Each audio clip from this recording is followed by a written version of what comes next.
Dubai میں ہوا یہ کہ ایئر شو کے دوران اب دیکھیں یہ بڑا عزت کا مسئلہ ہوتا ہے. جب آپ ایئر شو میں پارٹیسپیٹ کرتے ہیں تو بیسٹ آف دا بیسٹ آپ اپنا ظاہر ہے وہاں پیش کرتے ہیں, کیونکہ وہاں پہ آرڈرز وغیرہ بھی ملنے ہوتے ہیں اور آپ کی ایک عزت کا پرابلم ہوتا ہے. لیکن ہوا یہ کہ ایئر شو کے دوران پہلے تو وہ خبر آئی, وہ یاد ہے آپ کو جی کہ جی وہ آئل انجن آئل لیکیج ہو گئی, اور جس کو ان کو کنسیل کرنا چاہیے تھا کہ اگر ایئر کرافٹ میں کوئی پرابلم ہے تو بغیر کوئی تمبو شمبو لگا دیتے, کوئی کپڑا رکھ دیتے, کوئی بورڈ رکھ دیتے کہ نظر نہیں آتا. انہوں نے بغیر اس کو کنسیل کیے in front of every one repair شروع کر دی, بالٹیاں رکھ دی کہ جی تیل اس کا لیک ہو رہا ہے. یہاں تو سب سے بڑی اسٹوپیڈیٹی ادھر آئی, دنیا نے دیکھا. امبیرسمنٹ نمبر 1 جی, اور امبیرسمنٹ نمبر 2 یہ ہوئی کہ جب تیجس نے اڑان بھری اور لوگ دیکھ رہے تھے کہ بھائی تیجس دکھائے گا ایئر شو کے دوران اپنی مہارت دکھائے گا, پائلٹ بھی دکھائے گا اور جہاز میں کیا کچھ کوالٹیز ہیں, ایبلٹی کیا ہے وہ دکھائے گا. لیکن اس کے بعد ظاہر ہے وہ کریش ہوا تیجس, اور جو فائٹر جو پائلٹ تھے اس میں ان کی بھی جان گئی, اور یہ تو ظاہر انسانی جان ہے اس کا ضیاع ہوا ہے,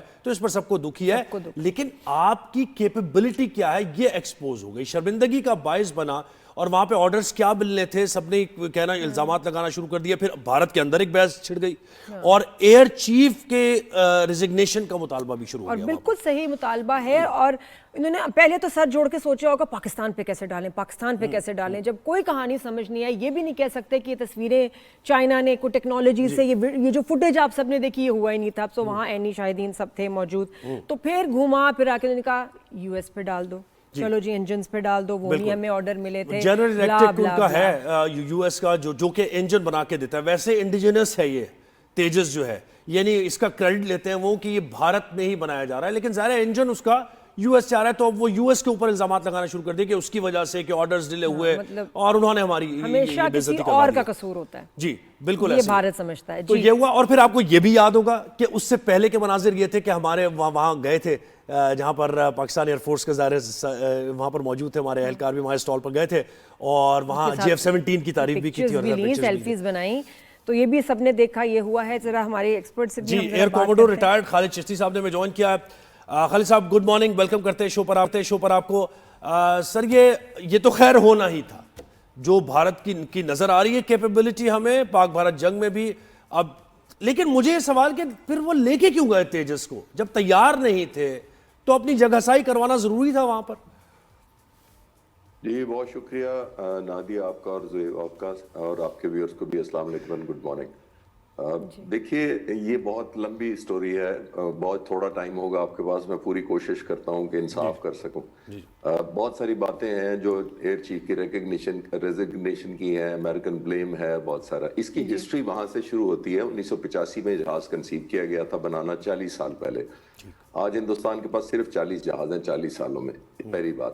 اور وہ کیوں ہے؟ کیونکہ انہوں نے شروع میں سوچا تھا کہ ہم اپنا انجن بھی بنائیں گے, وہ بنا ہی نہیں کبھی. تو پھر انہوں نے امریکن لگایا F404 F414, اور اس جب تک وہ انجن آیا تو یہ ایئر فریم بنا چکے تھے, تو وہ کمپیٹیبلٹی ایشو آئے ان کے بہت زیادہ, وہ لمبی تفصیل ہو جائیں گی, بس یہاں تک چھوڑ دیتے ہیں. پھر سب سے بڑا یہاں ڈسکنیکٹ ہندوستان کے جہاز کے اندر یہ ہے کہ ہندوستان ایروناٹیکل لمیٹڈ ہال جو ہے وہ کمپنی گورنمنٹ کے انڈر ہے, وہ منسٹری آف ڈیفنس کے نیچے ہے ڈائریکٹ, لیکن ایئر فورس سے تو کوئی تعلق نہیں ہے. ان لائک JF-17 تھنڈر جب PF خود بناتی ہے یہاں پہ.